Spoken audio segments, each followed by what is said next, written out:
The Innocents Abroad, by Mark Twain, Chapter 31. The Buried City of Pompeii. How Dwellings Appear that have been Unoccupied for 1800 Years. The Judgment Seat. Desolation.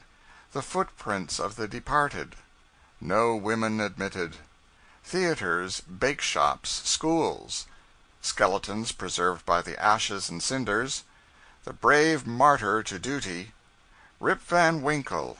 The Perishable Nature of Fame. The Buried City of Pompeii. They pronounce it Pompeii. I always had an idea that you went down into Pompeii with torches, by the way of damp, dark stairways, just as you do in silver mines, and traversed gloomy tunnels with lava overhead and something on either hand like dilapidated prisons gouged out of the solid earth that faintly resembled houses. But you do nothing the kind. Fully one half of the buried city, perhaps, is completely exhumed and thrown open freely to the light of day, and there stand the long rows of solidly built brick houses, roofless, just as they stood 1800 years ago, hot with the flaming sun. And there lie their floors, clean swept, and not a bright fragment tarnished, or waiting of the labored mosaics that pictured them with the beasts and birds and flowers which we copy in perishable carpets today. And here are the Venuses, the Bacchuses, the Adonises, making love and getting drunk in many-hued frescoes on the walls of saloon and bedchamber.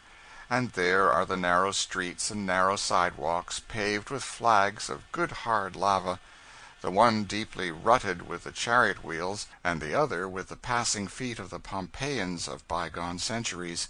And there are the bakeshops, the temples, the halls of justice, the baths, the theaters, all clean scraped and neat, and suggesting nothing of the nature of a silver mine away down in the bowels of the earth. The broken pillars lying about, the doorless doorways, and the crumbled tops of the wilderness of walls were wonderfully suggestive of the burnt district in one of our cities, and if there had been any charred timbers, shattered windows, heap of debris, and general blackness and smokiness about the place, the resemblance would have been perfect. But no, the sun shines as brightly down on old Pompeii today as it did when Christ was born in Bethlehem, and its streets are cleaner 100 times than ever Pompeian saw them in her prime. I know whereof I speak, for in the great chief thoroughfares, Merchant Street and the Street of Fortune, have I not seen with my own eyes how for 200 years at least the pavements were not repaired, how ruts 5 and even 10 inches deep were worn into the thick flagstones by the chariot wheels of generations of swindled taxpayers? And do I not know by these signs that street commissioners of Pompeii never attended to their business, and that if they never mended the pavements they never cleaned them? And besides, is it not the inborn nature of street commissioners to avoid their duty whenever they get a chance? I wish I knew the name of the last one that held office in Pompeii so that I could give him a blast. I speak with feeling on this subject because I caught my foot in one of those ruts, and the sadness that came over me when I saw the first poor skeleton with ashes and lava sticking to it was tempered by the reflection that maybe that party was the street commissioner. No, Pompeii is no longer a buried city. It is a city of hundreds and hundreds of roofless houses, and a tangled maze of streets where one could easily get lost, without a guide, and have to sleep in some ghostly palace that had known no living tenant since that awful November night of 18 centuries ago. We pass through the gate which faces the Mediterranean, called the Marine Gate, and by the rusty, broken image of Minerva, still keeping tireless watch and ward over the possessions it was powerless to save, and went up a long street and stood in the broad court of the Forum of Justice. The floor was level and clean, and up and down either side was a noble colonnade of broken pillars, with their beautiful Ionic and Corinthian columns scattered about them. At the upper end were the vacant seats of the judges, and behind them we descended into a dungeon where the ashes and cinders had found 2 prisoners chained on that memorable November night, and tortured them to death. How they must have tugged at the pitiless fetters as the fierce fires surged around them! Then we lounged through many and many a sumptuous private mansion which we could not have entered without a formal invitation in incomprehensible Latin in olden time, when the owners lived there, and we probably wouldn't have got it. These people built their houses a good deal alike. The floors were laid in fanciful figures wrought in mosaics of many-colored marbles. At the threshold your eyes fall upon a Latin sentence of welcome, sometimes, or a picture of a dog, with the legend, "Beware of the dog," and sometimes a picture of a bear or a fawn with no inscription at all. Then you enter a sort of vestibule, where they used to keep the hat-rack, I suppose. Next, a room with a large marble basin in the midst and the pipes of a fountain. On either side are bedrooms. Beyond the fountain is a reception-room, then a little garden, dining-room, and so forth and so on. The floors were all mosaic, the walls were stuccoed or frescoed, or ornamented with bas-reliefs, and here and there were statues, large and small, and little fish-pools, and cascades of sparkling water that sprang from secret places in the colonnade of handsome pillars that surrounded the court, and kept the flower-beds fresh and the air cool. Those Pompeians were very luxurious in their tastes and habits. The most exquisite bronzes we have seen in Europe came from the exhumed cities of Herculaneum and Pompeii, and also the finest cameos and the most delicate engravings on precious stones. Their pictures, 18 or 19 centuries old, are often much more pleasing than the celebrated rubbish of the old masters of 3 centuries ago. They were well up in art. From the creation of these works of the first, clear up to the 11th century, art seems hardly to have existed at all, at least no remnants of it are left, and it was curious to see how far, in some things at any rate, these old-time pagans excelled the remote generations of masters that came after them. The pride of the world in sculptures seemed to be the Laocoon and the Dying Gladiator in Rome. They are as old as Pompeii, were dug from the earth like Pompeii, but their exact age or who made them can only be conjectured. But, worn and cracked, without a history, and with the blemished stains of numberless centuries upon them, they still mutely mock at all efforts to rival their perfections. It was a quaint and curious pastime, wandering through this old silent city of the dead, lounging through utterly deserted streets where thousands and thousands of human beings once bought and sold, and walked and rode, and made the place resound with the noise and confusion of traffic and pleasure. They were not lazy. They hurried in those days. We have evidence of that. There was a temple on one corner, and it was a shorter cut to go between the columns of that temple from one street to the other than to go around, and behold, that pathway had been worn deep into the heavy flagstone floor of the building by generations of time-saving feet. They would not go around when it was quicker to go through. We do that in our cities. Everywhere you see things that make you wonder how old these old houses were before the night of destruction came, things, too, which bring back those long-dead inhabitants and place the living before your eyes. For instance, the steps, 2 feet thick, lava blocks, that lead up out of the school, and the same kind of steps that lead up into the dress circle of the principal theater, are almost worn through. For ages the boys hurried out of that school, and for ages their parents hurried into that theater, and the nervous feet that have been dust and ashes for 18 centuries have left their record for us to read today. I imagined I could see crowds of gentlemen and ladies thronging into the theater with tickets for secured seats in their hands, and on the wall I read the imaginary placard, in an infamous grammar, "Positively no free list except members of the press." Hanging about the doorway, I fancied, were slouchy Pompeian street boys uttering slang and profanity, and keeping a wary eye out for checks. I entered the theater, and sat down in one of the long rows of stone benches in the dress circle, and looked at the place for the orchestra and the ruined stage, and around at the wide sweep of empty boxes, and thought to myself, this house won't pay. I tried to imagine the music in full blast, the leader of the orchestra beating time, and the versatile so-and-so, who had just returned from a most successful tour in the provinces to play his last and farewell engagement of positively 6 nights only in Pompeii previous to his departure for Herculaneum, charging around the stage and piling the agony mountains high, but I could not do it with such a house as that. Those empty benches tied my fancy down to dull reality. I said, these people that ought to be here have been dead and still and mouldering to dust for ages and ages, and will never care for the trifles and follies of life any more forever. Owing to circumstances, etc., etc., there will not be any performance tonight. Close down the curtain, put out the lights. And so I turned away and went through shop after shop and store after store, far down the long street of the merchants, and called for the wares of Rome and the East, but the tradesmen were gone. The marts were silent, and nothing was left but the broken jars, all set in cement of cinders and ashes. The wine and the oil that once had filled them were gone with their owners. In a bake shop was a mill for grinding the grain, and the furnaces for baking the bread. And they say that here, in the same furnaces, the exhumers of Pompeii found nice, well-baked loaves which the baker had not found time to remove from the ovens the last time he left his shop, because circumstances compelled him to leave in such a hurry.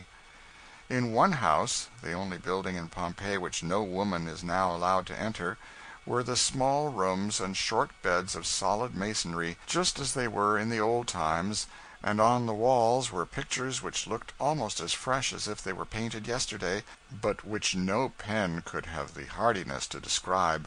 And here and there were Latin inscriptions, obscene scintillations of wit, scratched by hands that possibly were uplifted to heaven for succor in the midst of a driving storm of fire before the night was done.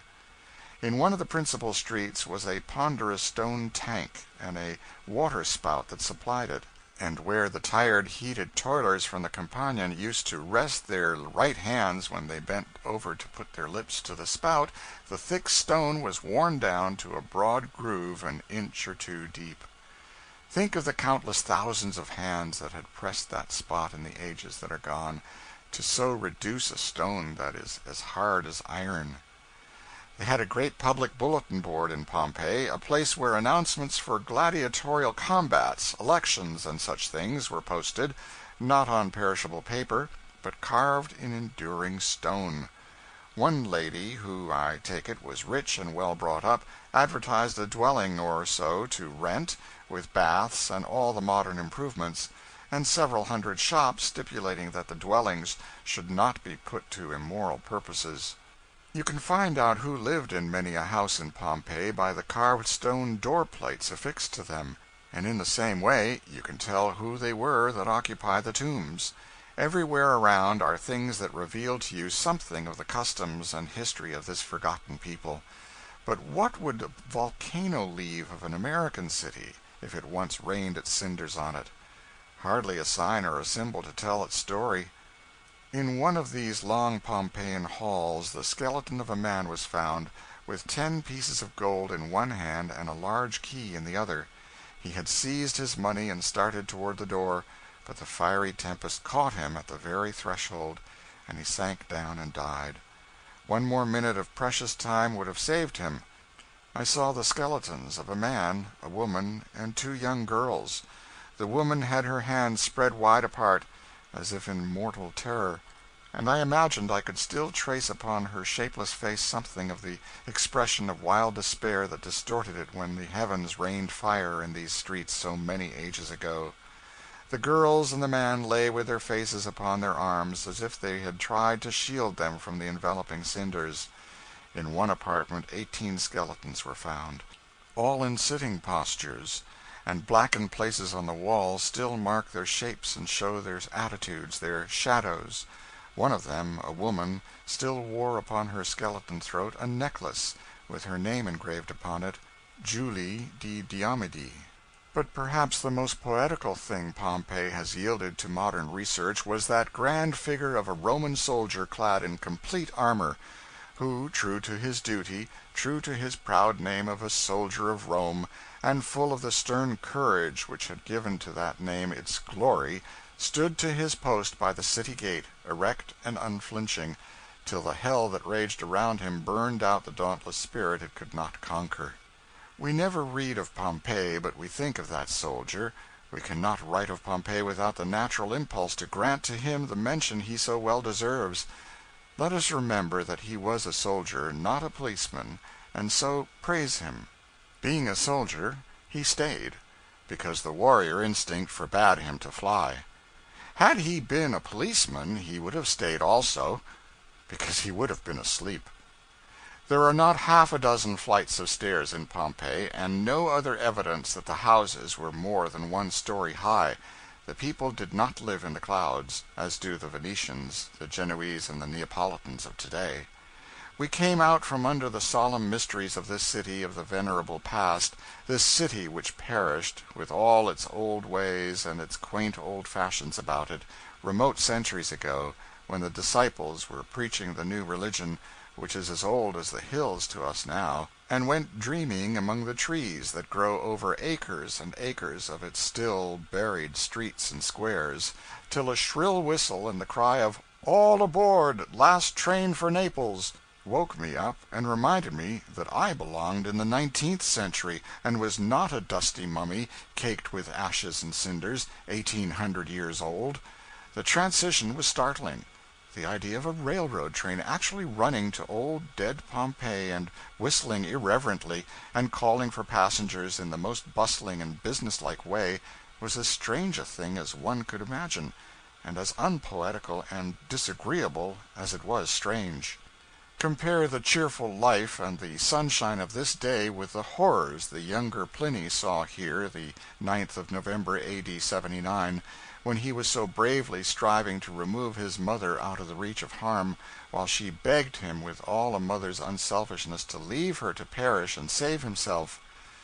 By this time the murky darkness had so increased that one might have believed himself abroad in a black and moonless night, or in a chamber where all the lights had been extinguished. On every hand was heard the complaints of women, the wailing of children, and the cries of men. One called his father, another his son, and another his wife, and only by their voices could they know each other. Many in their despair begged that death would come and end their distress. Some implored the gods to succor them, and some believed that this night was the last, the eternal night which should engulf the universe. Even so it seemed to me, and I consoled myself for the coming death with the reflection, "Behold, the world is passing away." After browsing among the stately ruins of Rome, of Baiae, of Pompeii, and after glancing down the long marble ranks of battered and nameless imperial heads that stretch down the corridors of the Vatican, one thing strikes me with a force it never had before: the unsubstantial, unlasting character of fame. Men lived long lives in the olden time, and struggled feverishly through them, toiling like slaves, in oratory, in generalship, or in literature, and then laid them down and died, happy in the possession of an enduring history and a deathless name. Well, 20 little centuries flutter away, and what is left of these things? A crazy inscription on a block of stone, which snuffy antiquaries bother over and tangle up and make nothing out of but a bare name which they spell wrong. No history, no tradition, no poetry, nothing that can give it even a passing interest. What may be left of General Grant's great name 40 centuries hence? This, in the Encyclopedia for A.D. 5868, possibly. Uriah S. or Z. Grant, popular poet of ancient times in the Aztec provinces of the United States of British America.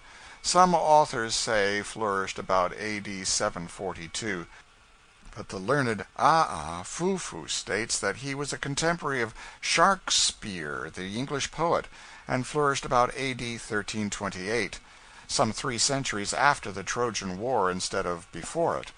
He wrote "Rock Me to Sleep, Mother." These thoughts sadden me. I will to bed. End of chapter 31.